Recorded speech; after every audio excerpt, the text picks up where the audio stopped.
Salut tout le monde, bienvenue à cette troisième vidéo sur le jeu Pavlov's House publié par Dan Versen Games en 2018. Dans cette vidéo, on va voir comment les Allemands ripostent la phase des cartes Wehrmacht qui survient tout de suite après la phase des cartes soviètes qu'on vient de faire. Alors c'est là que les méchants s'activent. En temps normal, vous allez avoir un deck plein de cartes méchantes. On rappelle que ce deck-là a été seedé, les cartes 1 en premier, après ça les cartes 2. Il n'y a pas beaucoup de choses à savoir, outre le fait peut-être que les tanks n'arrivent pas en jeu, je pense, avant le deck 3. Il n'y a pas d'assaut dans le deck 1. Puis évidemment, il y a nos cartes pour nourrir les soldats aussi qui ont été placés à des endroits spécifiques, là. Fait que vous pouvez quand même relativement facilement vous pitcher à l'aveuglette totale là-dedans. Euh, mais ça l'aide des fois de connaître un peu le timing, là, la composition. Je pense qu'il y a beaucoup aussi de bombardiers dans le premier deck. Chris, on dirait qu'il y a une carte sur deux, hostie, que c'est ça, là. Fait que pour vous amocher, vous ramollir au début, on dirait que les bombardiers survolent, puis envoient donc, là, puis après ça, il y a plus de tokens qui embarquent sur les tracks, puis tout. Non, les gars, c'est pas nécessaire de tout savoir ça, mais j'ai décidé que j'allais vous montrer tous les types de cartes méchantes dans cette vidéo-là. Comme ça va être fait. Puis après ça, on va clencher le playthrough là, avec, ben là, je vais piger à court terme les trois cartes méchantes dans la game où ce qu'on est rendu. Là. Mais j'aurais pas besoin de les expliquer à chaque fois. Là, ça va faire moins coït interrompu comme principe. Premier type de carte que vous pouvez pogner, c'est des cartes qui viennent placer de l'infanterie sur les fameuses voies d'accès à la maison qui sont ici. Là. Quand vous pigez une carte comme ça, la toute première chose que vous faites, c'est que vous allez rouler un dé, puis gardons ça, toutes les rangées sont associées à un dé. Fait que je roule un dé, je pogne 5.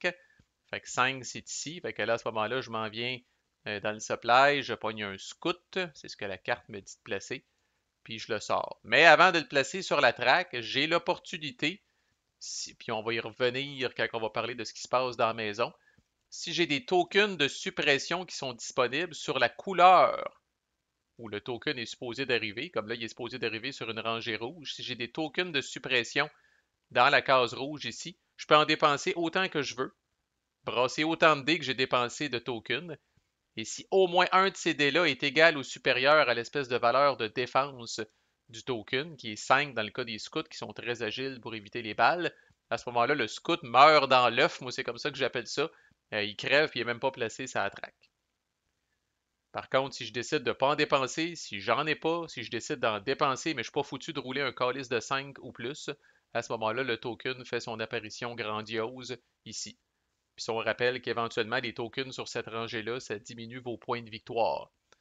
Fait qu'éventuellement, faut y voir ou il faut compenser autrement. On rappelle aussi qu'une des conditions de défaite, c'est qu'il y ait un token qui éventuellement se dépasse le bout de ces tracks-là, là, puis pénètre dans la maison. À ce moment-là, c'est game over automatique. Puisque que se passe-t-il si j'avais roulé un 2 puis il y a déjà un rifleman qui est ici? Ben, les scouts poussent dans le derrière des riflemen. Ah ouais, avancez, gang de pissous, Chris, il n'y a rien là. Dépêchez-vous. Fait que là, facile à dire, eux autres sont en arrière. Fait que si j'avais roulé 2, les scouts sont supposés d'apparaître ici, les riflemen avancent en avant, puis les scouts viennent prendre leur place en arrière. Alors voici comment des tokens peuvent finir par avancer puis rentrer dans la maison. À noter que cette space-là ici où vous avez l'icône du sapper, c'est une space. Puis vous perdez pas la game. Les Riflemen, par exemple, un autre token arrive, là, tac, tac, puis le nouveau token s'en vient ici. Les Riflemen ont le droit d'être là, puis c'est pas encore game over, mais là, à partir de ce moment-là, si les Riflemen avancent, c'est trop tard. C'est terminé.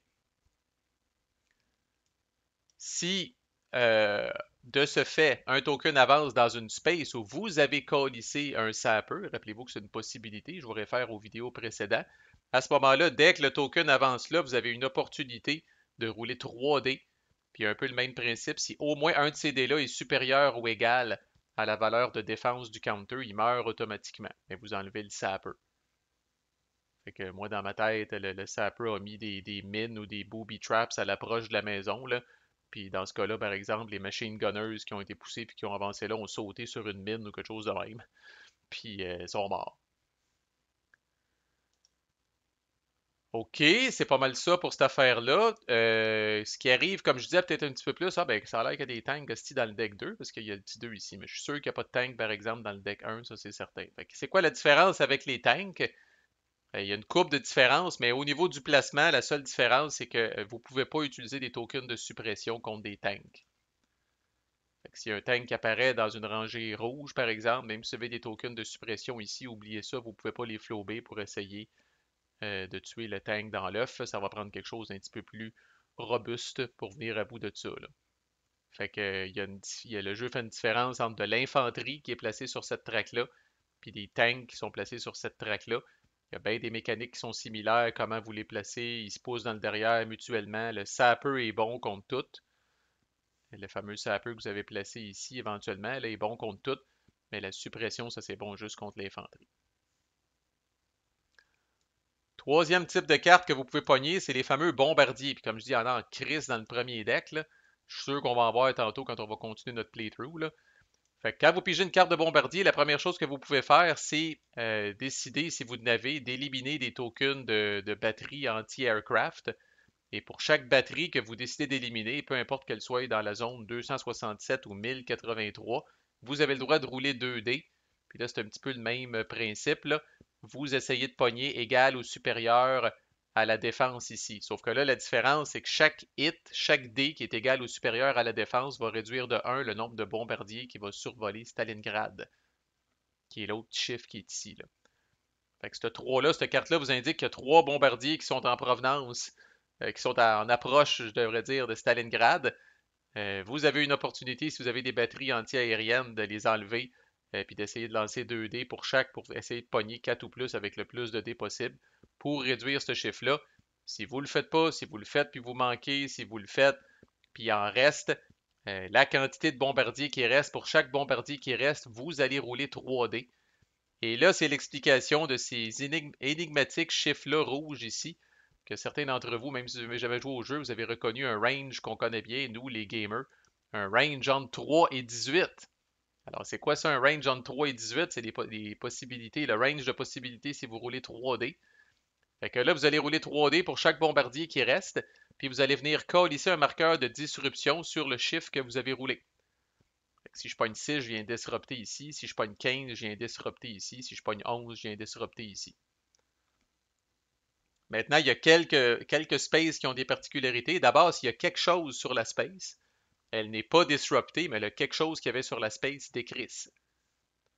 Fait que si j'avais, mettons, là, un paquet de hamburgers ici, là, à destination de la maison, là, que j'avais crissé ici, avec une action là, de flotilla, là, de Volga flotilla, Euh, puis j'ai eu le malheur de pogner 6, ben bang, les hamburgers sont pétés, mais la space comme telle n'est pas disrupted. Fait que dans le fond, vous êtes sauvé d'un token de disruption, mais par contre, vous avez perdu ce que vous aviez calissé sur cette space-là. S'il n'y a rien sur la space, là, vous allez mettre un token de disruption. Les spaces de 4 à 17, si vous roulez avec vos 3D une space qui a déjà un token de disruption, vous allez mettre un token de disruption sur la prochaine space en montant. Fait que je pogne 6, il y a déjà un token de disruption ici, je vais mettre un token de disruption sur 7. Puis on va peut-être le voir dans notre playthrough, là, mais ça va vite en hostie. Là. Les 3 bombardiers qui passent, là, bang, le 14 saute, le 10 saute, le 5 saute. Un autre 2 bombardiers passent, whoop, je pogne 14 encore, là c'est le 15 qui saute. Vous n'avez jamais de passe gratuite ou presque dans ce jeu-là. Il y a toujours une calice de place qui va être pétée. Et là, vous aurez compris que je répète, une autre condition de défaite, si le 18 est disrupté alors qu'il est déjà disrupté, c'est game over. Parce qu'à 18, vous ne pouvez pas monter plus haut. Fait que si le 18 est déjà disrupté, qui est votre poste de commandement, puis se refait disrupter une autre fois, c'est terminé. Fait que vous allez dire, hey, c'est quoi les chances, Marco Callis, que je pogne 2 fois 18 dans une patente? Mais c'est pas ça l'affaire. C'est qu'une fois que le 15, le 16 puis le 17 sont pétés eux autres aussi, ben là, si vous pognez 15, 16 ou 17, ça refoule par en haut, puis ça s'en va jusqu'au calice de 18. Tant que vous ne venez pas faire le ménage ici. Fait que là, vous allez comprendre que les cartes de Soviet, c'est beaucoup pour défaire les dommages que les bombardiers vous ont fait sur votre belle ville de Stalingrad. Encore là, on aura l'occasion de voir ça en action. Deux autres particularités, si vous mettez un token de disruption sur les cases 14 à 17, qui représentent dans le fond là, vos trucs de communication, là, de ce que j'ai compris, là, chaque fois que vous mettez un disrupted token dans une de ces spaces-là, vous allez prendre une de vos cartes libres de spare, pas ici, de Fog of War, puis vous allez la coller ici dans votre défausse de cartes soviète. La prochaine fois que vous allez rebrasser le deck, vous allez avoir plus de ce petit Fog of War qui va venir cloguer votre main puis polluer votre main de carte. Puis si vous pognez 3 une première fois, c'est pas pire. Mais si vous pognez 3 une deuxième fois, c'est fucking dramatique. En fait, si vous pognez 3 puis que 3 est déjà disrupté, puis ça, oui, c'est uniquement là, la bad luck là, de si j'ai pogné 3-1, puis après ça, je l'ai pas réparé, puis j'ai pogné encore 3 crises de 1. Là. Fait que c'est très rare que ça arrive, mais ils sont arrangés pour que ce soit immémorable en sacrament. Là. Si le 3 est déjà disrupté, puis vous repognez 3, tout le monde dans la maison de Pavlov qui est dans des positions de combat est suppressé. Puis ça, vous allez voir que c'est majeur en hostie, là, c'est pas mal. En tout cas, c'est pas mal la fin du monde. Là. Je serais curieux de voir quelqu'un qui s'est relevé d'une bad luck de même, là, parce que c'est quelque chose. Attaque building, c'est de l'artillerie qui va attaquer votre building. Quand vous pognez ça, vous roulez un dé pour vous indiquer quelle couleur de mur est en train de se faire attaquer. Vous allez rouler autant de dés que le chiffre qui est ici.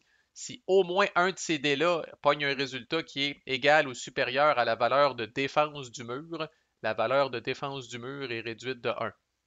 C'est comme ça que les Allemands vont venir amocher les murs de la maison pour que ce soit plus facile après ça d'attaquer le monde qui sont à l'intérieur.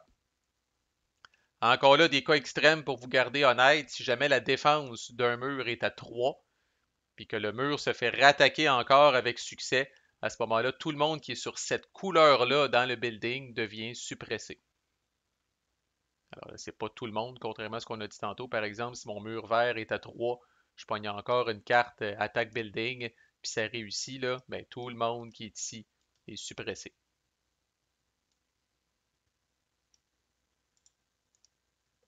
Ensuite, vous avez Suppress Defender, les mortiers, là, typiquement. Encore là, vous allez lancer un dé pour savoir à quelle couleur de mur il va s'attaquer. Ensuite, vous allez lancer autant de dés que la valeur est ici.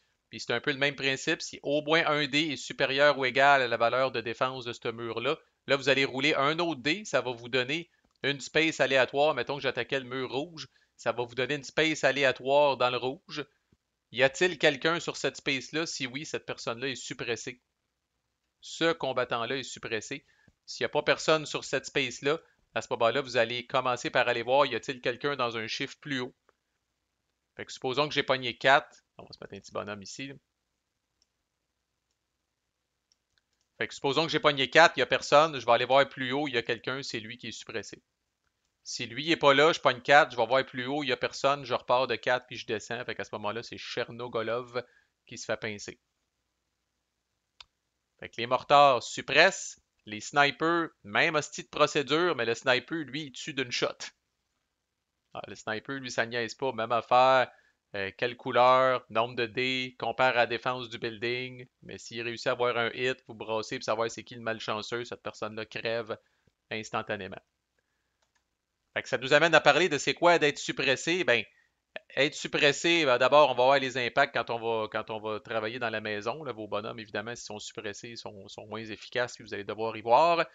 Mais c'est surtout que si jamais vous êtes suppressé 2 fois, vous êtes mort. Fait qu'être suppressé, c'est comme vous avez une chance de vous en remettre, mais si vous êtes trop, si vous y voyez pas assez vite, le bonhomme peut crever. Fait que le sniper tue direct, le mortier va supprimer, quelques autres affaires vont suppresser aussi. Mais on dit ça aussi en français en tout cas. Le mortar va suppresser les défenseurs, là, puis 2 résultats de suppress, peu importe la raison, vous crevez. L'avant-dernier, mais ça c'est les Allemands là, dans toute leur beauté. Là. L'assaut, c'est une très belle, très beau merge de toutes ces mécaniques-là. Quand vous pigez une carte d'assaut, là, c'est assez. En commençant par vous y allez dans le fond dans cet ordre-là. Là. Fait que vous allez regarder d'abord toute l'infanterie qu'il y a sur des tracks vertes. Fait que dans ce cas-là, là, et là, c'est là le fameux petit chiffre dans un rond. J'additionne tous ces chiffres-là. Fait que 1 plus 1, ça fait 3. Je lance 3. Fait que là, je fais une action de suppression un petit peu comme le mortar, mais avec 3 dés sur le mur vert. Après ça, j'arrive ici. Est-ce que j'ai. Fait que là, tu sais, j'essaye, je lance autant de dés que la valeur que j'additionnais là. J'ai-tu pogné en haut ou plus que la défense? Si oui, je brasse un dé. Le pauvre type qui est sur cette case-là se fait pogner. Sinon, je check plus haut. Ta, ta, ta, ta, ta, ta. Après ça, on fait la suppression sur les tracks rouges. Totalise l'infanterie sur les tracks rouges pour avoir le nombre de dés. Brasse le nombre de dés là, compare à la défense, ta, ta, ta. Suppression après sur la traque mauve, puisque oui, il y a un petit peu de symétrie ici. Deux traques vertes, trois traques rouges, dont une qui a une space de plus, la 5, curieusement, puis une seule traque mauve. Ensuite, je repars ici. Y a-t-il des tanks sur la traque verte? Dans ce cas-là, il n'y en a pas. Y a-t-il des tanks sur les traques rouges? Oui. J'additionne les chiffres. Les tanks, un petit peu comme l'artillerie, attaquent le building. Totalise le rating de tous les tanks sur les traques rouges. 4, brasse 4D, compare ça à la valeur de défense du mur rouge. Si j'ai au moins un succès, ça va réduire de 1. Ça va réduire la défense du building pour rendre les tentatives de suppression après plus faciles. Fait qu'on peut le voir avec la carte. L'infanterie va supprimer des defenders, même principe que le mortar. Le armor ou les tanks vont attaquer le building, même principe que l'artillerie qui est ici. C'est juste que là, il n'y a pas de couleur spécifique qui est ciblée. Toutes les couleurs potentiellement peuvent être ciblées. Une carte d'assaut vous punit en sacrament si vous n'avez pas fait le ménage sur les différentes tracks allemandes. Puis à une fréquence prévisible, je vais vous avertir dans notre playthrough quand ça va arriver, à une fréquence prévisible, vous devez nourrir les pauvres défenseurs dans la maison. Fait que quand la carte de resupply sort, il y en a une sur le dessus du deck 2, sur le dessus du deck 3, puis sur le dessus du deck 4. Il y en a 3 en tout. Vous devez dépenser un bouffe pour chaque 5 défenseurs qu'il y a dans la maison. Et ce n'est pas facultatif. Vous devez le faire si vous êtes capable de le faire. On n'est pas des sauvages. Euh, si par exemple j'ai juste 2 de bouffe puis j'ai 12 défenseurs, ben il y a 2 défenseurs qui crèvent. Alors je les choisis, mais ceux que je ne suis pas capable de nourrir, ils crèvent. Puis comme je dis, c'est pas facultatif, alors je dois dépenser. Fait que là, je vais me retrouver avec 10 défenseurs, mais là, j'ai plus de bouffe dans la maison.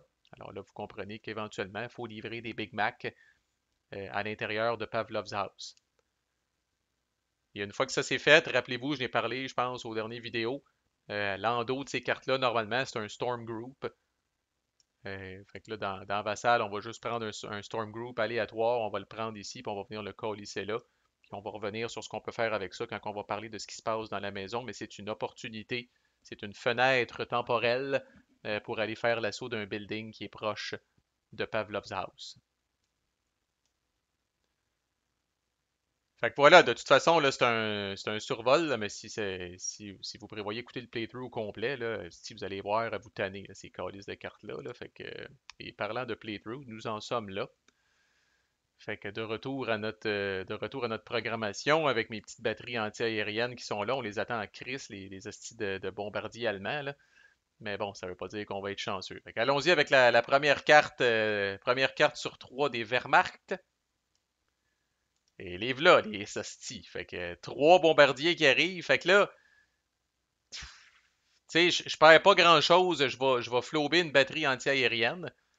Euh, Puis je vais rouler 2 dés. La seule raison pour que je ne flotte pas les deux, c'est que si jamais c'est mon jour de chance, puis je pogne 4 hits, je vais avoir l'impression d'avoir gaspillé ça parce qu'il y a juste 3 bombardiers. Fait que je flotte une batterie anti-aérienne, j'ai 2 dés. Faut que je pogne 4 ou plus avec le plus de dés possible. Fait qu'allons-y, ça va apparaître dans le log ici, toujours très intéressant. Bon, je pogne 3 et 5, c'est dans la moyenne. Fait qu'un bombardier est éliminé, il y en avait 3 à l'origine. Fait qu'il en reste 2. Fait que ces deux-là, par exemple, bombardent Stalingrad. Où est-ce qu'ils bombardent? Fait que premier bombardier, je lance 3D. Qu'est-ce qu'il faut que je calcule ça, moi? 14, ok.